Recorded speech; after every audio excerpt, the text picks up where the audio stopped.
qu'on met toujours la même prison pour des détenus qui sont tellement différents les uns des autres. On met dans la même prison des gens qui sont auteurs de délits routiers avec des narcobandits. On met des gens qui sont radicalisés avec des auteurs de violences conjugales. Il faut donc distinguer les détenus selon les prisons. Donc nous allons faire des prisons à 200 000 € la place. Donc moitié prix. Moitié prix et sans doute 3 fois plus rapidement puisque les premières que nous allons inaugurer ce seront octobre 2026. Elles seront sur tous les sites que possède déjà le ministère de la Justice, donc c'est parfois à l'intérieur de prisons qui existent déjà, c'est parfois sur des terrains où il n'y a pas de prison mais qui appartient déjà au ministère de la Justice. Oui, il est en train de prendre un pari extrêmement risqué. Son pari, il est très simple. Il est en train de dire, je vais mettre des droits de douane et j'espère que les entreprises américaines déjà, mais également étrangères, vont revenir aux États-Unis. Ce qui va les attirer, c'est la baisse des impôts. Donc c'est là, on parle beaucoup des droits de douane, mais à la rigueur, ça c'est la partie imagée de l'iceberg. Le plus important, c'est la baisse des impôts. Vous prenez le Portugal, vous prenez l'Italie. Ils ont réduit leurs impôts. Et comme par hasard, les investisseurs sont revenus, la croissance est revenue, ils ont même un excédent public. Parce que les Italiens, les Portugais ont eu le courage de baisser la dépense publique.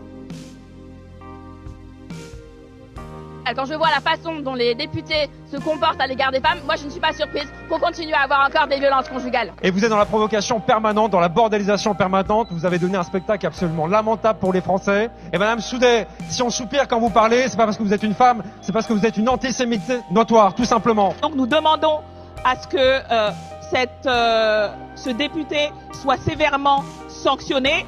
Monsieur Falcon, vous avez traité nommément une membre de ce Parlement. Et je vous rappelle donc à l'ordre, pour ce fait personnel, vous pouvez mettre là-bas. Je ne retirerai rien.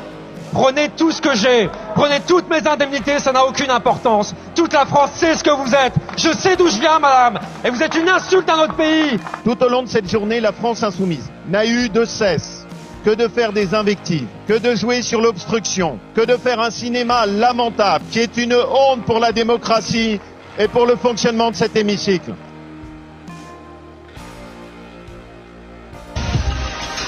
Plus personne ne le respecte. C'est pas du tout le cas. Je suis lucide. Emmanuel Macron a émis l'hypothèse d'une reconnaissance de l'État palestinien en juin 2025. Réponse cinglante de la part de Yair Netanyahou, le fils du Premier ministre Benjamin Netanyahou, sur les réseaux sociaux. Allez vous faire foutre. Benjamin Netanyahou, de son côté, a déclaré que les propos de son fils étaient inacceptables dans la forme, mais qu'il le soutenait sur le fond.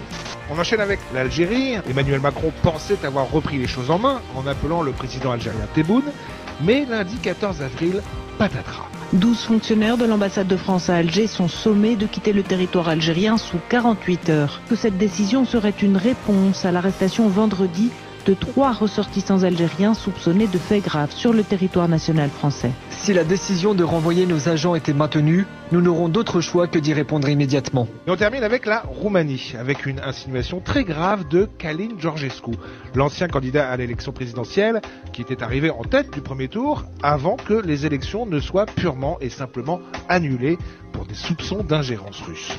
Călin Georgescu n'a plus le droit de se représenter aux nouvelles élections et il accuse carrément Macron de vouloir provoquer la Troisième Guerre mondiale depuis la Roumanie. C'est quand même triste de voir que le président de la France n'a absolument plus aucun poids sur la scène internationale.